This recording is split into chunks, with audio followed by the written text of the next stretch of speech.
बिस्मिल्लाहिर्रहमानिर्रहीम। मैं हूं doctor Ahmad Farooq, assistant professor medicine और एमरजेंसी और क्रिटिकल केयर कंसल्टेंट। नाज़रीन, आज हम कार्बन मोनोऑक्साइड पॉइजनिंग के बारे में बात करेंगे। आपने मरी का इंतहाई अफसोसनाक वाक़या सुना होगा जहां कई लोग अपनी जान से हाथ धो बैठे। इसी तरह इससे पहले भी बहुत सारे लोग जो कि अपने घरों में मुर्दा पाए जाते हैं, या आप लोगों ने देखा होगा कि अदरवाइज़ हेल्दी इंडिविजुअल्स रात को आए, घर में सोए और सुबह आपने देखा कि या तो उनकी सांसें उखड़ी हुई थी या बेहोश पड़े हुए थे, उनकी हालत गैर हो रही थी। और फौरी तौर पे उन्हें भगा के हॉस्पिटल ले जाते हैं। हॉस्पिटल में कुछ टेस्ट किए जाते हैं और डॉक्टर आपको बताता है कि इन्हें कार्बन मोनोऑक्साइड पॉइजनिंग हुई है। बुनियादी तौर पे ये पॉइजनिंग क्या है और कैसे होती है? इंतहाई सर्दी के दिनों में हर शख्स खुद को गर्म करने की कोशिश कर रहा होता है, चाहे वो गाड़ी में है, चाहे वो बंद कमरे में है, चाहे वो किसी भी जगह पे है। हीटर जलाता है या देहातों में आमतौर पे कोयले जलाए जाते हैं। जब भी बर्निंग का अमल होता है, बर्निंग के अमल में बहुत सारी जहरीली गैसें निकलती हैं, जिसमें सबसे अहम कार्बन मोनोऑक्साइड है। कार्बन मोनोऑक्साइड की अगर एक क्लोज स्पेस में, जैसा कि रात को खिड़कियां दरवाजे बंद करके हीटर चला के लोग सो जाते हैं या कोयले रख के जला के सो जाते हैं, तो कमरे में कार्बन मोनोऑक्साइड की मिकदार बहुत ज़्यादा हो जाती है। जब आप कार्बन मोनोऑक्साइड इनहेल करते रहते हैं, आपके फेफड़ों में जाती है।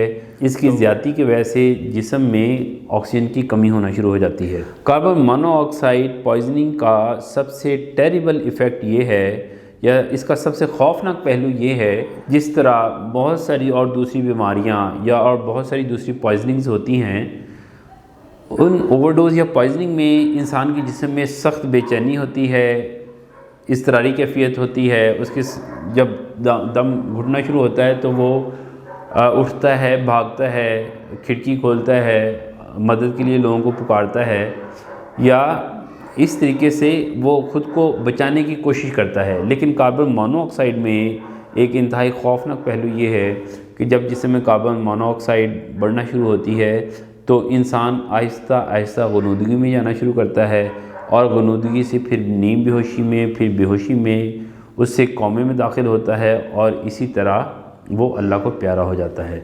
यानी उसे ना तो होश आती है, ना वो उठता है, भागता है, ना वो मदद के लिए किसी को पुकारता है। इसी तरह अगर सोया हुआ हो तो सोए सोए ही वो अब्दी नींद सो जाता है। ये कार्बन मोनोऑक्साइड का सबसे ड्रेडफुल इफ़ेक्ट है। इसलिए इससे बचने के लिए इसकी सिंपल सी प्रिकॉशन ये है कि सोने से पहले घर में अगर कोई कोयले जल रहे हैं, हीटर जल रहा है, आग जल रही है, तो उसे फौरी तौर पे बंद करें, और बंद करने के बाद तसल्ली करके फिर सोएं। और दूसरी अहम बात यह है कि अगर आप कमरे में ख़ुद को वार्म करने के लिए कोई भी ऐसा सोर्स यूज़ कर रहे हैं, तो कमरे की कोई ना कोई खिड़की या दरवाज़ा किसी हद तक खुला रखा जाना चाहिए। इसी तरह गाड़ियों में जो प्रॉब्लम होती है, अगर गाड़ी में आप हीटर चला के सो रहे हैं तो एक्सीडेंटली अगर आपका एग्जॉस्ट पाइप ब्लॉक हो जाता है किसी वजह से, जैसे कि मरी के वाक़े में यही हुआ कि मुसलसल बर्फ़बारी की वजह से जिन लोगों की गाड़ियों के एग्जॉस्ट पाइप बर्फ़ की वजह से ब्लॉक हो गए, उनकी आउटलेट ब्लॉक होने की वजह से गाड़ी के अंदर ही हीटर जलते रहे और कार्बन मोनोऑक्साइड सारी की सारी गाड़ी के अंदर जमा होती रही, जिसकी वजह से गाड़ी के अंदर मौजूद सारे के सारे अफराद ही हलाक होते रहे। जिस गाड़ी में कोई हलाकत हुई है तो सारे अफराद ही हलाक हुए हैं, कोई भी उनमें से नहीं बचा। कोई भी ऐसी गाड़ी नहीं थी जिसमें एक या दो लोग फौत हुए हों और बाकी बच गए हों। उसकी बुनियादी वजह यही थी कि गाड़ी के अंदर कार्बन मोनोऑक्साइड की मिकदार बहुत ज़्यादा इकट्ठी हो चुकी थी। तो इस चीज़ से आजकल बचना बहुत ज़्यादा ज़रूरी है। अभी कुछ दिन पहले मेरे पास 2 बहनें आईं। उन 2 बहनों की सिंपल सी स्टोरी यही थी कि रात को 3 बजे वो दोनों वॉशरूम से आई हैं, दोनों ने हीटर जलाया है और सो गई हैं। सोने के बाद जब सुबह 8-9 बजे घर वालों ने उनका दरवाज़ा नॉक किया तो उनकी कोई आवाज़ नहीं आ रही थी। उन्होंने दरवाज़ा तोड़ा, अंदर गए, देखे तो एक की उखड़ी हुई सांसें थी, दूसरी काफ़ी हद तक बेहोश पड़ी हुई थी। फौरी तौर पे हॉस्पिटल में लेके गए, उन्हें वेंटिलेटर पर डाला गया। कार्बन मोनोऑक्साइड पॉइजनिंग की वजह से इनकी ये सिचुएशन थी।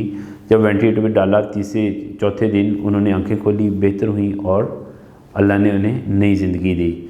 یہ ایک کامن انسیڈنس ہے، اس کامن انسیڈنس سے بچنے کے لیے اپنے اور اپنے گھر والوں کے لیے احتیاطی تدابیر ضرور اختیار کریں۔ شکریہ۔